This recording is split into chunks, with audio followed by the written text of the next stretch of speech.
And Arsenal have won the Women's Champions League after beating the holders Barcelona 1-0 in the final. Substitute Stina Blackstenius fired Arsenal ahead in the 74th minute, and they held on to deny Barca a third successive Champions League title. It's the second time Arsenal have been crowned European champions. First time since 2007. What a story for Renee Sleggers, who was placed in temporary charge in October after Jonas Eidevall left. That was before being given the job full-time in January. And now she has led them to European glory. And Anton Tolui is there for us in Lisbon. Anton, what amazing scenes you witnessed. It was backs-to-the-wall job. I mean, Renee Sleggers talked about needing courage today, didn't she? My goodness, she got it from her side. From underdogs to the top dogs, from the guest house to the penthouse. For 18 long years, Arsenal's players have been sleeping in the shadows cast by the 2007 team that won European glory. Today, they are able to have their sunniest day for almost 2 decades. Arsenal were heroic. First half, they were clearly the better team. Second half, it was backs to the wall, hit them on the break, and a great robbery, basically, wasn't it? Stina Blackstenius popping up after a beautiful Beth Mead pass. Barcelona came here full of enthusiasm, full of confidence and a huge swagger. Unsurprisingly so. Look, they've won the last 2 Champions Leagues on a trot. That's their 5th consecutive final. But Arsenal delivered the gut punch and Barcelona just couldn't get back up. Think about the individual stories in that Arsenal team. Leah Williamson, who was mascot on the day that Arsenal won the European Cup back in 2007. Now she's gone from mascot to match winner. One of the games of her life. She was absolutely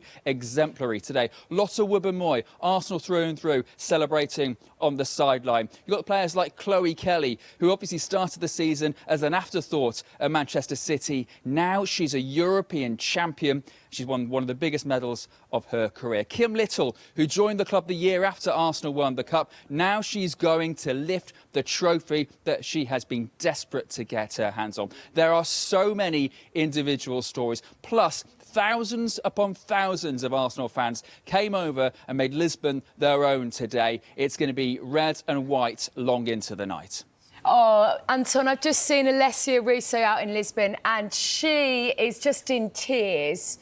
What a season she's had, reignited, as so many of these players found some really good, solid, consistent form under Renee Sleggers, haven't they, since Jonas Eidevall went. Give us a sense of the job that she's done since she took over, because it has been a little bit of a roller coaster, and I don't believe anybody would have predicted that, back in January when she was given the job full time.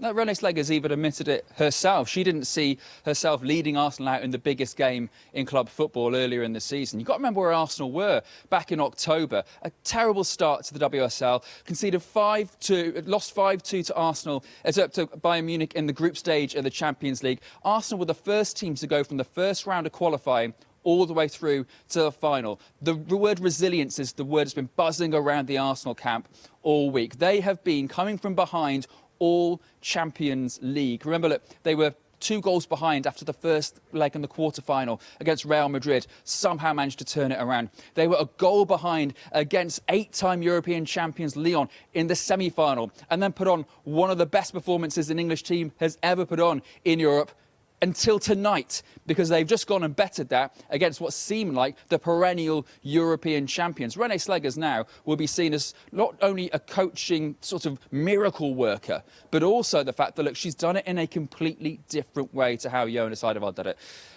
Renee Sleggers basically sets aside half an hour, 45 minutes every day for the players to come in to schedule one-on-one chats to talk about either the most tiniest little tactical thing or the biggest life thing. She is a player's coach. The players absolutely adore her. And it's interesting, when Arsenal were looking at candidates for the next head coach, they had some really big names that wanted that job. But Renee Sleggers put herself out there, showed Arsenal's hierarchy. I am the person that's going to do things my own way, differently. It may seem laid back, but actually it's the most intrinsically planned and detailed plan that she can come up with. And she's proved why she's now one that's going to be seen as one of the best head coaches in Europe. Because Arsenal were in bits at the beginning of the season.